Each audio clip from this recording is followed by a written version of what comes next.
नमस्कार सभी किसान साथियों का एक बार फिर से हार्दिक स्वागत है आपके अपने YouTube चैनल एक्टिव फार्मर पे। किसान साथियों, आज अपने इस वीडियो के अंदर बात करेंगे धान के बारे में। धान के अंदर जो भी फर्टिलाइज़र यूज़ होता है, धान के ट्रांसप्लांट करने से लेकर अपने को कितने दिन में उसकी यूरिया पूरी करनी है, उसके अंदर यूरिया के अंदर अपने को कौन कौन सी खादों का उपयोग करना है। आज अपने को इस वीडियो के अंदर ऐसी चीज़ें बताऊँगा जो आपको पहले किसी ने नहीं रिवील की होगी, क्योंकि बहुत सी चीज़ें होती है, अच्छे माइक्रो न्यूट्रेंट होते हैं, सेकेंडरी न्यूट्रेंट होते हैं जिसका अपने उपयोग नहीं करते हैं और इससे अपने फसल का उत्पादन है वो कहीं ना कहीं घट जाता है।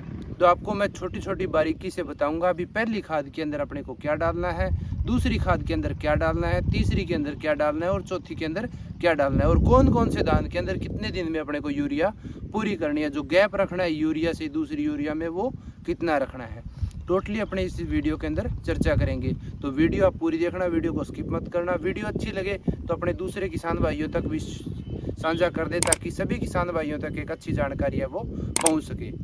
तो किसान भाइयों, सबसे पहले एक बात ज़रूरी इम्पोर्टेंट है कि मेरी वीडियो है वो थोड़ी सी लंबी होती है, क्योंकि मेरे को शॉर्ट के अंदर जो बताने के अंदर फार्मर समझ नहीं पाता है और डिटेल से बताना पड़ता है। तो इसके लिए थोड़ी वीडियो है 8 से 10 मिनट की आराम से हो जाती है। तो सबसे पहले ज़रूरी है फसल को जीवन चक्र पूरा करने के लिए 16 प्रकार के सूक्ष्म पोषक तत्व या जो भी माइक्रो न्यूट्रेंट है, सेकेंडरी न्यूट्रेंट, प्राइमरी न्यूट्रेंट की आवश्यकता होती है। इसके अंदर यूरिया है, डीएपी है, पोटास है, सल्फर है, जिंक है, कैल्शियम है और जो मैग्नीशियम हो गया, इसके अलावा मैग्नीज है, मोलिब्डेनम है, बोरोन है, कॉपर है और फेरस है। इसके अलावा जिंक है। उसके अलावा अपने जो ज़मीन, हवा, पानी से मिल जाता है CHO है, कार्बन, ऑक्सीजन और हाइड्रोजन, इन सभी पोषक तत्वों की आवश्यकता होती है। तो सबसे पहले अपने को पहली यूरिया जो डालनी है वो घास वाली जब भी दवाई डाल के अपने वीड की, उसके बाद में अपने को 7 से 10 दिन पे पहली यूरिया डालनी है। पहली यूरिया अपने को थोड़ी कम डालनी है, दूसरी थोड़ी बढ़ा के डालनी है और तीसरी ज़्यादा डालनी है, क्योंकि सबसे ज़्यादा यूरिया की जो आवश्यकता होती है धान के अंदर वो 15 से लेकर 30 दिनों के बीच में आवश्यकता होती है। इस समय पौधा है जो अच्छी टिलरिंग बनाता है, अच्छी उसका पौधे का विकास होता है, अच्छी उसकी ब्रांच निकलती है, हरा भरा पौधा होता है। तो सबसे पहली यूरिया में अपने को जो डालना है वो यूरिया लेनी है अपने को 25 किलो एकड़ के हिसाब से। उसके साथ में अपने को जिंक लेना है, वो 33% जिंक लेना है। आप अदर कोई जिंक मत लें, 33% जिंक लेना है आपको 4 से 5 किलो एकड़ के हिसाब से। और उसके अलावा जो आपको एक चीज़ उसके अंदर ऐड और करनी है वो करनी है आपको मैग्नीज।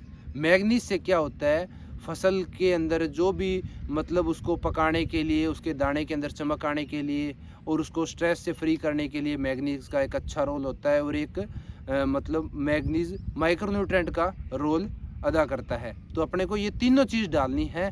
25 किलो यूरिया, 4 से 5 किलो जिंक और 2 किलो मैग्नीज। इसके साथ में अपने को धान के अंदर कीड़ा लगता है तो अपने को इसके अंदर 1 लीटर आपको क्लोरो लेनी है, या आप इसकी जगह आप मोनो भी ले सकते हो 500 ml, या इसकी जगह आप अमिडा भी ले सकते हो 250 ml। ये तीनों चीज़ों में से कोई भी चीज़ लेके अपने को डाल देना। ये होगी धान के अंदर पहली यूरिया। ऑलमोस्ट मेरे आगे जो धान है इसके अंदर पहली यूरिया नहीं डली है, इस धान के अंदर दूसरी यूरिया भी डल गई है। तो कई जगह पहली है, कई जगह दूसरी है, कई जगह तीसरी है। तो अपने तीनों यूरिया की बात करेंगे। मेनली अपने जो सभी धानों के अंदर दूसरी यूरिया के अंदर कौन से पोषक तत्व खाद कौन सी डालनी है वो आज अपने इस वीडियो के पूरा बात करेंगे। पहली की मैंने आपको बता दिया है। अब किसान भाइयों, अपने को दूसरी यूरिया जो डालनी है वो डालनी है पहली यूरिया के 7 से 8 दिन के बाद में, यानी 14 से 18 दिन के अंदर अपने को दूसरी यूरिया डालनी है। दूसरी यूरिया अपने को लेनी है 35 किलो। दूसरी यूरिया अपने को 35 किलो लेनी है। उसके साथ में अपने को डालना है मैग्नीशियम। फसल को हरा भरा रखने के लिए, फोटोसिंथेसिस जो है, प्रकाश संश्लेषण अच्छा हो, इसके लिए अपने को मैग्नीशियम जरूरी है। 6 से 7 किलो आप मैग्नीशियम लीजिए।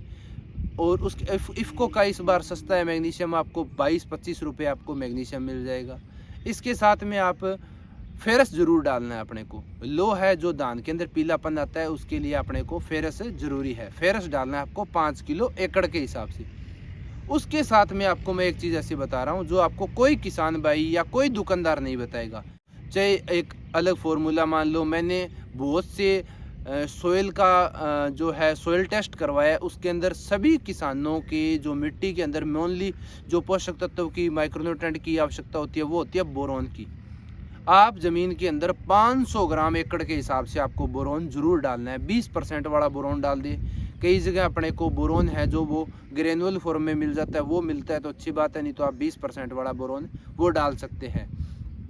तो ये चारों चीज़ें मिक्स करके अपने को सेकेंडरी जो खाद है, सेकंड खाद है, वो डालनी है। अब बात आती है तीसरी खाद, वो अपने को किस समय डालनी है। तीसरी डालनी है खाद अपने को 24 से लेकर 28-30 दिन के ऊपर तीसरी खाद डालनी है। तो वो डालनी है अपने को। इसके अंदर जो सबसे ज़रूरी है वो होती है यूरिया। इस समय सबसे ज़्यादा यूरिया की आवश्यकता होती है, वो डालनी है अपने को 45 से 50 किलो एकड़ के हिसाब से यूरिया।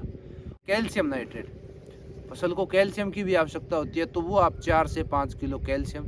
उसके साथ में फसल को पोटास की भी आवश्यकता होती है, तो आप इसके अंदर म्यूरेट ऑफ पोटास लाल वाली आती है, वो डालनी है आपको 25 किलो एकड़ के हिसाब से आपको पोटाश डालनी है। और इसके अंदर आपने एक चीज़ और मिक्स करना है, वो करना है फसल के अंदर मतलब फंगस को बचाने के लिए।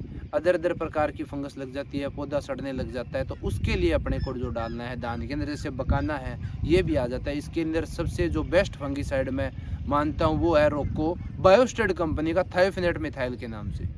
इन सभी चीज़ों का आप मिश्रण करके और आप पर एकड़ के हिसाब से डोज डाल सकते हैं।